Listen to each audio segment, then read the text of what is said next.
you doing, sweetheart?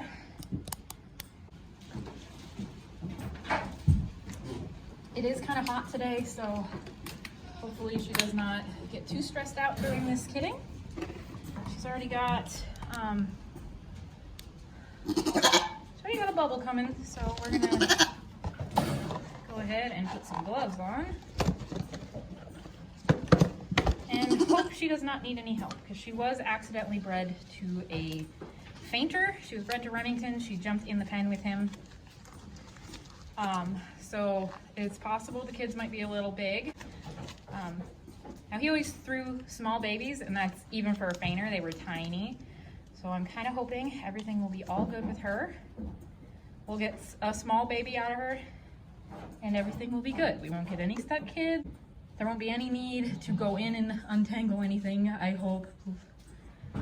So it is her first kidding, and because the kid may be a little bit on the big side, depending on the genetics it got, I may help pull the baby after she gets it most of the way out, as long as there's no issues up to that point.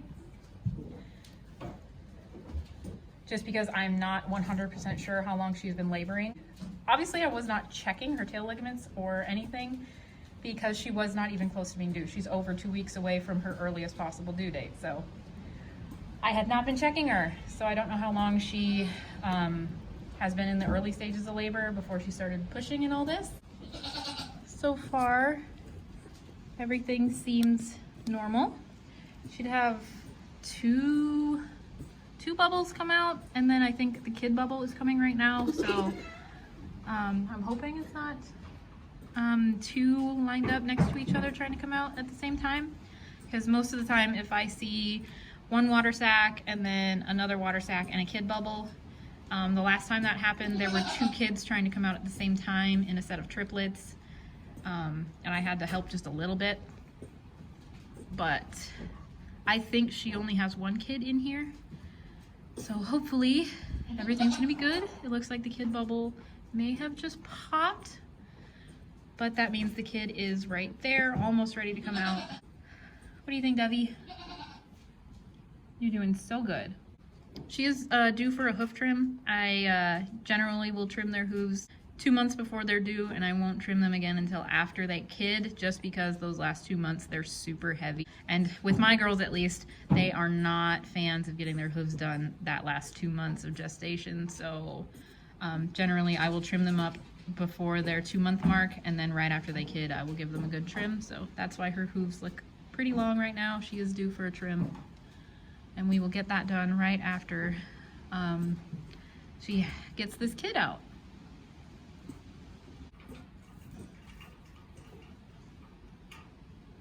Good job, sweetie.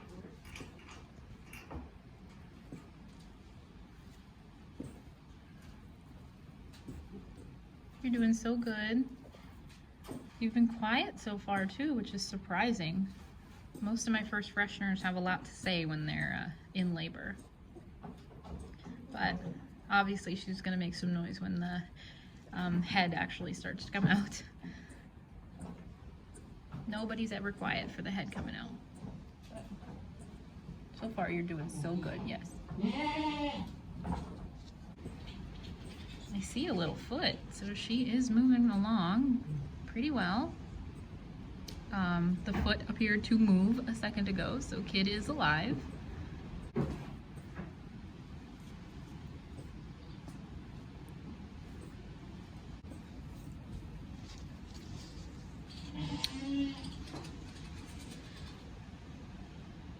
Is that a white foot? That's an interesting color for the colors that were bred together. Okay, do we see another foot or just one? We have a nose, which is good. Head is there, thank God. But the one foot might be an issue. It would make the kid a little bit wider than it needs to be. So we'll see how she does. If she stalls out, I may have to fish out the other leg. But from the looks of it, this kid is going to be an okay size for her to have. The nose does not look huge. So just wish the other foot would be down. I'm gonna clear some goo away from the nose. Just to make sure we don't inhale anything. Okay. Sweetheart, can we scoot you away from the fence? I know, I'm sorry. There we go. Just a little bit. We don't need you pushing into a fence.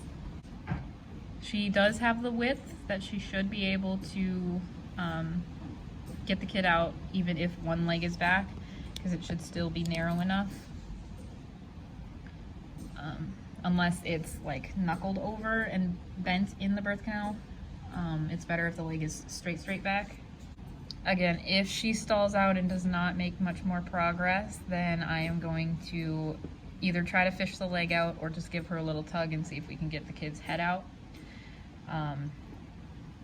She is progressing. More of the nose is out.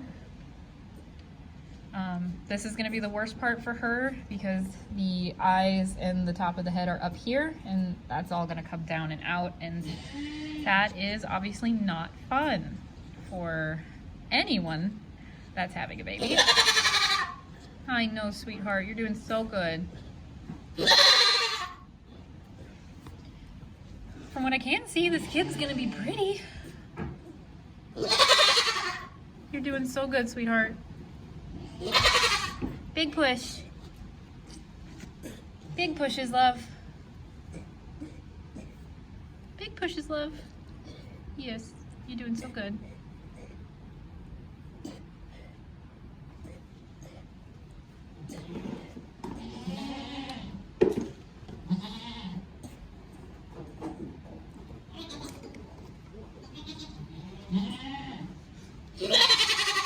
You're almost there.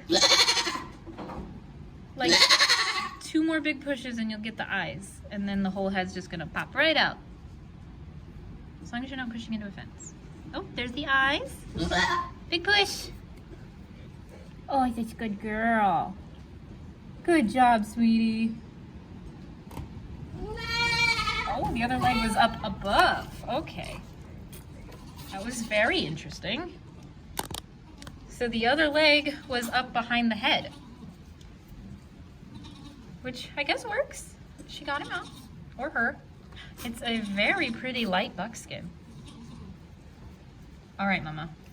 All right, Mama. Here you go. Good job, Mama. Okay, let's take a look at baby.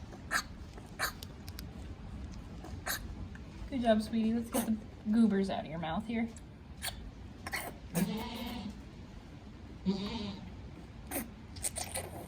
Oh, there's the big goober.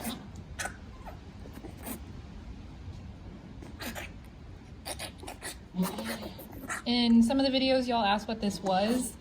This is called a bulb syringe. It's used on human babies to clear your mucus and snot out of infants' noses and mouths. And it works handy dandy for doing the exact same thing on baby animals. With our kids, I like to use this to clear the mucus out of the mouth a little bit faster than it would be for them to just cough it all up.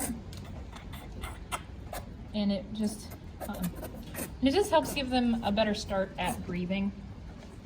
So you don't gotta worry about any aspiration pneumonia from any of the fluids. Now this is her first kid, so I'm gonna let her clean most of the baby off. Plus it is like 80 degrees, so I don't have to worry about the baby getting cold. But we are gonna go ahead and see what you are. Are you adding to our buck total for the year, or are you gonna be a doe? Looks like we are a doe. Yep, little doeling. And of course, it's gonna be one that I can't keep. Hi, pretty girl. It feels like we are polled, and we do have brown eyes, so those traits line up with Remington. I'm not 100% sure if we have any moon spots at the moment. I won't really know until baby is dry about that, but as of right now, well, there might be one right here. Maybe. She'll just have to dry off, and then I'll check her pattern and see. But otherwise she looks healthy. Can I see your teeth, love? Teeth are erupted from the gums, so not premature. Do you have another baby coming? Do you have twins? Oh my gosh, she does have another one in there. Wow. Oh dear. Okay. Okay, so looks like we got another one coming. So twins for Dove, at least twins, which explains why this one was a good size for her to have and there weren't many issues. She's a tiny little twin. So hopefully she's the bigger twin and this one is gonna be the smaller twin. Hi, sweetheart. I'm just gonna see if there is indeed another baby. Yeah, there's another kid in there. Okay. It's only been about 20 minutes since I started recording. Good job, sweetie. Oh, this kid looks a little bit bigger. Hang on, sweetheart. Okay, we're gonna get this bubble out of the way just because it makes everything bigger. Oh, that's a deformed kid. Oh no. Oh no. Oh, that's so sad. Oh no, sweetie, hang on.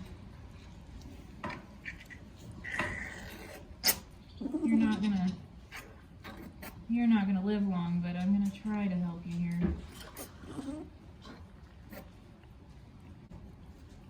No, that one's a boy. But we got that cyclops defect. I can't remember exactly what it's called. Never ever seen that in this herd before. Ah, dang it. Bad luck is still hanging around. We've never had defects in this herd before. And this one is like a major defect. This kid is probably not gonna make it just because of the severity of the defect, but as you can see, the head is not formed correctly. The eyes are, there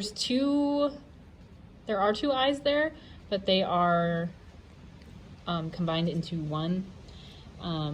There is no nose bridge or nothing. The jaw is obviously malformed. I cannot for the life of me remember what this defect is called, but I do not believe this kid is going to survive with that defect. It is trying to breathe and I'm gonna try to help it and see how it goes, but I don't have much hope for that one. Well, I've been working on him, but he's pretty lifeless now. His heart's still going, but he's not really fighting anymore. There's a ton of fluid still coming out of his mouth and everything, so I don't think there was a chance for me to get this guy to pull through. But you can see the defect I'm talking about, where he has the two eyes, two pupils, two irises, but they are combined into one. He does not have a nose. There's no nostrils or anything up there. He does have the top lip. He's got the bottom jaw, which is kind of under, it's kind of got a major underbite and it's curved up. I did look it up and it's called Cyclopia. I'm not sure how you say it, but I was pretty close with the whole cyclops defect. But yeah, sometimes they can survive with it. It's very, very rare, but his genes just did not form the skull properly. It has happened, but again, it's super, super rare. And it's just our bad luck this year. Sometimes schools and museums around here will ask farmers for any like oddities or just odd looking animals that they get on the farm. There have been a few people that have asked for like skeletons and wet specimens and stuff just for educational purposes. So I may end up trying to preserve him. I've done it a few times. But yeah, the girl looks totally fine. I don't see any defects on her. I will check her over a lot better once she is dry and bonded to mama a little bit more. I'm gonna make sure she nurses, and then I will check every inch of this baby to make sure she is totally fine. She is gorgeous though. And then I'm probably going to bump Dove and make sure she does not have another. Considering the fact that she got up, I'm fairly sure she's done, but just to be sure, I'm gonna go ahead and bump her. So that's twin for Dove. One doeling who is perfectly fine, healthy, looks to be doing great, and then one buckling with the Cyclopia defect, and it does appear that he has just passed. I do not feel a heartbeat on him, and he is not trying to breathe anymore. So that's unfortunate. Dove will not be too broken up about it. She did not really pay any attention to this boy. She didn't clean him. She didn't get a chance to smell him. So she is not going to have any problems losing him. She does have her girl to pay attention to, so she isn't going to notice the fact that she lost a boy. So you don't have to worry about her. She won't be upset about it. And she's got her little girl to tend to. Good for you, Dovey. You got one healthy little girl. Looks like she's hungry. Been a little bit, and I got some colostrum into the kid, and now Dove is letting her nurse, and she seems to have figured it out decently. I don't know how much she's actually getting out of there, but she's getting something. She's drying off pretty good too.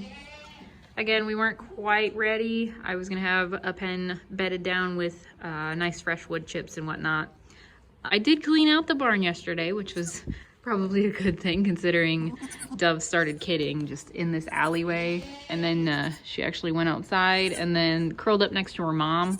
And she was starting to kid out in front of the barn before I brought her in here. But it all worked out.